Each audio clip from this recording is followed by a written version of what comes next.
Hi friends, இன்றைக்கி 1 kg wait வரக்கூடிய brownie recipe bakery ஸ்டைலில் எப்படி பண்ணுவாங்களோ அதே மாதிரி பெர்ஃபெக்டாக சொல்லியிருக்கேன். என்னோடய கஸ்டமர் பார்த்தீங்கன்னா, அக்கா 1 kg ப்ரௌனி வேணும், அதுவும் ஐஸ்கிரீம் வச்சு சாப்பிட்ற மாதிரி நல்லா மாய்ஸ்டாக வேணும்னு கேட்டிருந்தாங்க. அந்த மாதிரி செஞ்சுருக்கேன். வீடியோக்கு ஃபஸ்ட் டைமாக வரீங்கன்னா ப்ளீஸ் நம்ம சேனலை சப்ஸ்கிரைப் பண்ணி வச்சுக்கோங்க. வீடியோ பார்த்து முழுசாக பிடிச்சிருந்து ஏதாவது யூஸ்ஃபுல்லாக இருக்குன்னு நினச்சிங்கன்னா லைக் பண்ணி மோட்டிவேட் பண்ணுங்கள். அப்போ தான் அடுத்தடுத்த வீடியோ போகிறதுக்கு யூஸ்ஃபுல்லாக இருக்கும். இப்போ 1 கப் அளவுக்கு மைதா மாவு எடுத்து நல்லா ஜலிச்சு வச்சுக்கோங்க. நம்ம எடுக்கக்கூடிய எல்லா பொருட்களுமே வந்து ரூம் டெம்பரேச்சர்லேயும், எடுக்கக்கூடிய விஸ்கு பவுல் எல்லாமே ட்ரையாகவும் இருக்கிற மாதிரி பார்த்துக்குங்க. இப்போ 1 கப் அளவுக்கு மைதா மாவு நல்லா ஜலிச்சு எடுத்துகிட்டு 1/3 கப் இருக்கு இல்லையா, அதில் வந்து 2 கப் அளவுக்கு கொக்கோ பவுடர் எடுத்துக்கோங்க. கொக்கோ பவுடர் எடுக்கும் போது கண்டிப்பாக வந்து நல்லா குவாலிட்டியான கொக்கோ பவுடராக வாங்கி வச்சுக்கோங்க. நீங்கள் வந்து ரேட் கம்மியில் கொக்கோ பவுடர் வந்து வாங்கி வச்சிட்டிங்கன்னா கொஞ்சம் ப்ரௌனி இல்லை கேக்லாம் சாப்பிடும்போது உள்ளே கொரகொரப்பாக இருக்கிற மாதிரி இருக்கும். அந்தளவுக்கு இருக்காது, ரொம்ப கசப்பாகவும் இருக்கும். இப்போ பார்த்தீங்கன்னா நல்லா ஜலிச்சு எடுத்துக்கோங்க. இப்போ கொக்கோ பவுடரை கண்டிப்பாக ஜலிச்சுட்டு தான் சேர்க்கணும். அப்படியே நைஸாக இருக்குன்னு நம்ம சேர்த்துடக்கூடாது. இதில் வந்து ஒரு 1/4 டீஸ்பூன் அளவுக்கு உப்பு சேர்த்துட்டு அதையும் வந்து ஜலிச்சுட்டு இந்த 3த்தையும் வந்து நல்லா ஒன்று சேர்ந்து வர மாதிரி நல்லா மிக்ஸ் பண்ணி வச்சுக்கோங்க.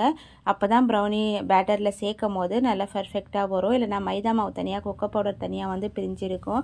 நல்லா ஒரு 2-3 தடவை விஸ்கு வச்சு நல்லா பீட் பண்ணி எடுத்துக்கோங்க. இப்போ டார்க் காம்பவுண்டை வந்து 1 கப் அளவுக்கு நான் மெஷர் பண்ணி சேர்த்துக்கிறேன். ஏற்கனவே மெஷர் பண்ணி வச்சுருக்கேன், அதை வந்து சேர்த்துக்கோங்க. சப்போஸ் உங்கள்கிட்ட இந்த மாதிரி இல்லைன்னா 1 கப் அளவுக்கு சாக்கோ சிப்ஸ் நம்மளுக்கு வந்து ஈஸியாக எல்லா சூப்பர் மார்க்கெட்லேயுமே கிடைக்கும். அது வந்து 1 கப் அளவுக்கு சேர்த்துக்கோங்க. சேர்த்துட்டு இது ஒரு பக்கம் இருக்கட்டும். இப்போ வெயில் டைம்ன்றதுனால ஈஸியாக வந்து நம்மளுக்கு மெல்ட் ஆகி வந்துடும். இப்போது பவுடர் சுகர் வந்து 2 கப் அளவுக்கு எடுத்துக்கோங்க. நல்லா நைஸாக பவுடர் பண்ணிவிட்டு 2 கப் அளவுக்கு மெஷர் பண்ணி எடுத்துக்கோங்க. இப்போது இது கூட வந்து 1 கப் அளவுக்கு ஆயில் வந்து சேர்த்துக்கோங்க. ஆயிலை வந்து அப்படியே சேர்த்துடாதீங்க, வேறு ஒரு பாத்திரத்தில் சேர்த்துட்டு நல்லா ஹீட் பண்ணிவிட்டு, ரொம்ப ஹீட் பண்ணணும்னு இல்லை, லைட்டாக சூடானால் போதும். சூடானதுக்கப்புறம் நம்ம வந்து இது கூட சேர்த்து நல்லா வந்து பீட் பண்ணிட்டோம்னா ஈஸியாக மெல்ட் ஆகி வந்துடும். இது வந்து ப்ரௌனி வந்து நல்ல ஒரு கலர் கொடுக்கறதுக்கு இந்த மெத்தட் வந்து ரொம்ப யூஸ்ஃபுல்லாக இருக்கும். பேக்கரியில் வந்து பட்டர்லாம் சேர்த்து செய்ய மாட்டாங்க. இது மாதிரி முழுக்க ஆயில் தான் சேர்ப்பாங்க. ஆயில் பாதி பட்டர் பாதி கூட சேர்த்து செய்வாங்க. நம்மளுக்கு ஆயில் சேர்த்து செய்யறதுனால டேஸ்ட்டு டெக்ஸ்சர்லாம் கண்டிப்பாக மாறாது. ஏன்னா இதில் வந்து ஒரு முக்கியமான பொருள் சேர்க்கும் போது இது பட்டரோட வாசனையோடு வரும். அது என்னென்ன வீடியோவில் சொல்கிறேன். இப்போ ஒரு ட்ரையான பவுலில் 4 முட்டை நம்ம வந்து சேர்த்துக்கலாம். பெரிய சைஸ் முட்டையாக இருக்குது, லார்ஜ் முட்டையாக இருக்குன்னா கண்டிப்பாக 3 சேர்த்துக்கோங்க. இது மீடியம் சைஸ் முட்டைன்றதுனால நான் 4 சேர்த்துக்கிட்டேன். இது கூட வந்து 1/4 டீஸ்பூன் அளவுக்கு பட்டர் எசன்ஸ் சேர்த்துக்கோங்க. ஏன்னா இதில் நம்ம வந்து பட்டர் யூஸ் பண்ணி செய்யலை, ஆயில் மட்டும்தான் யூஸ் பண்ணியிருக்கோம். அதனால் பட்டர் எசன்ஸ் வந்து ஒரு 1/4 டீஸ்பூன் அளவுக்கு சேர்த்துக்கோங்க. வெனிலா எசன்ஸ் வந்து 1 டீஸ்பூன் அளவுக்கு சேர்த்துக்கோங்க. சேர்த்துட்டு பீட்டரை வந்து ஃபஸ்ட்டு ஸ்பீட்லேயே வச்சுக்கோங்க. வச்சுட்டு சர்க்கரை வந்து நம்ம பவுடர் பண்ணி வச்சுருக்கோம் இல்லையா, அதில் ஒரு 2 பேட்சாக சேர்த்து பீட் பண்ணி எடுத்துக்கோங்க. இதை வந்து நம்ம ஃபஸ்ட்டு ஸ்பீடில் மட்டும்தான் வச்சு பீட் பண்ணணும். சப்போஸ் உங்கள்கிட்ட பீட்டர் இல்லைன்னா விஸ்கிலேயே ஒரு 5 நிமிஷத்துக்கு பீட் பண்ண வேண்டியது வரும், கை வலிக்கும். அதனால் வந்து நீங்கள் பீட்டர் இருந்தால் பீட்டரையும் யூஸ் பண்ணிக்கோங்க, இல்லைனா விஸ்கி கூட யூஸ் பண்ணிக்கலாம். இப்போது நம்ம 4 முட்டை 2 கப் அளவுக்கு சுகர் பவுடர் சேர்த்துருக்கோம் இல்லையா, நம்ம வந்து ஃபஸ்ட்டு ஸ்பீடில் வச்சு பீட் பண்ணுறதுனால முட்டைக்கு பொங்கி வரா மாதிரிலாம் கண்டிப்பாக பொங்கி வராது.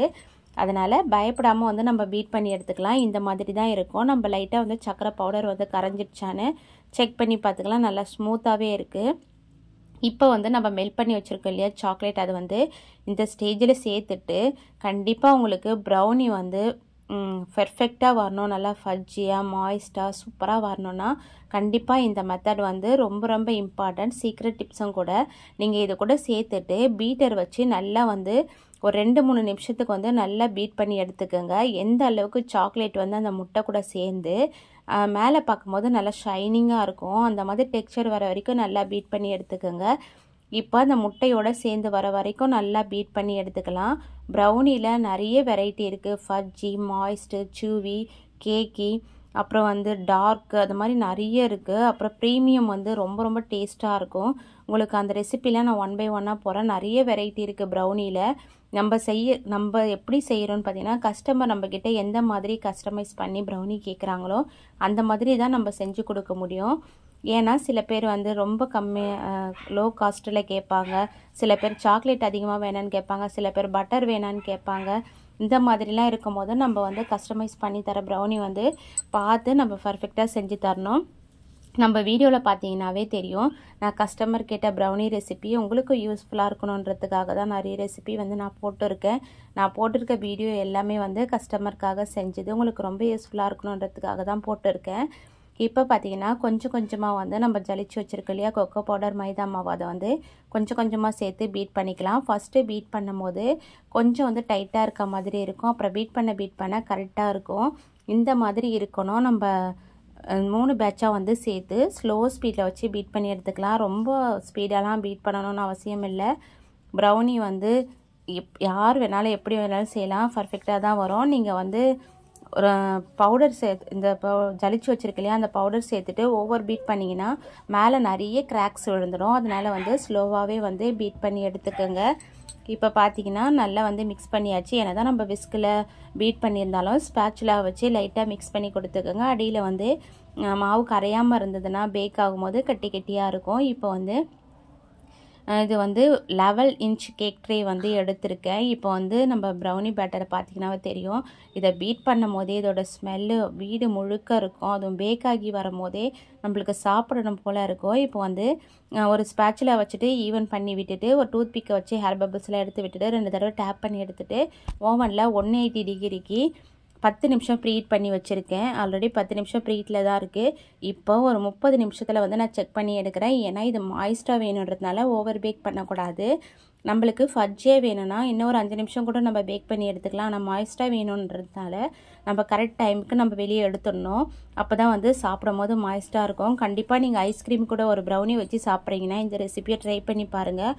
ரொம்ப ரொம்ப சூப்பராக இருக்கும். வாயில் வச்சதுமே அப்படியே கரைஞ்சி போகும். இப்போ ப்ரௌனி கட் பண்ணுறதுக்கு முன்னாடி கம்ப்ளீட்டாக வந்து ஆறி இருக்கணும். இதில் வந்து நான் oil free butter sheet use பண்ணியிருக்கிறதுனால ஆயில்லாம் அப்ளை பண்ணலை. லைட்டாக 4 பக்கமாக எடுத்து விட்டுட்டு அப்படி எடுத்திங்கன்னா சூப்பராக வந்து உடையாமல் வந்துடும். இப்போ பார்த்தீங்கன்னா ஆறுனதுக்கப்புறம் எவ்வளோ சூப்பராக இருக்குது. கட் பண்ணும் போது இந்த மாதிரி ஸ்க்ராப்பர் வச்சு கட் பண்ணுங்கள். அப்போ தான் வந்து ஒட்டாமல் வரும். இந்த மாதிரி பிளாஸ்டிக்கில் கூட ரொம்ப கம்மி ரேட்டுக்கு வந்து பேக்கிங் ஷாப்பில் வந்து விற்கிறாங்க. நீங்கள் அந்த மாதிரி கூட வாங்கி வச்சுக்கலாம். இதை கட் பண்ணும் போது ரொம்ப ஈஸியாக இருக்கும். உங்களுக்கு கட் பண்ணும் போதே தெரியும் எவ்வளோ மாய்ஸ்டாக இருக்குது பாருங்கள். ரொம்ப சூப்பராக இருந்தது. ஐஸ்கிரீம் கூட வச்சு சாப்பிட்றோன்னா கண்டிப்பாக இந்த ரெசிபியை ட்ரை பண்ணி பாருங்கள். நீங்கள் ப்ரௌனியை பேக் பண்ணுறதுக்கு மட்டும் இந்த மாதிரி ஆயில் ஃப்ரீ பட்டர் ஷீட்டாக வாங்கி வச்சுக்கோங்க. நம்ம கேக்லாம் பேக் பண்ணுறதுக்காக லைனர் போடுவோம் இல்லையா, பேக்கிங் லைனர், அது இல்லாமல் இந்த மாதிரி வாங்கி வச்சுக்கோங்க. ரொம்ப ரொம்ப யூஸ்ஃபுல்லாக இருக்கும். அப்போ தான் ஒட்டாமல் ஈஸியாக வரும். அதே மாதிரி நம்ம ப்ரௌனியை கட் பண்ணி எடுத்துகிட்டு நம்ம கையை வச்சு உடனே எடுத்துடக்கூடாது. இந்த மாதிரி லைட்டாக வந்து அடியில் வந்து எடுத்து விட்டுக்குங்க.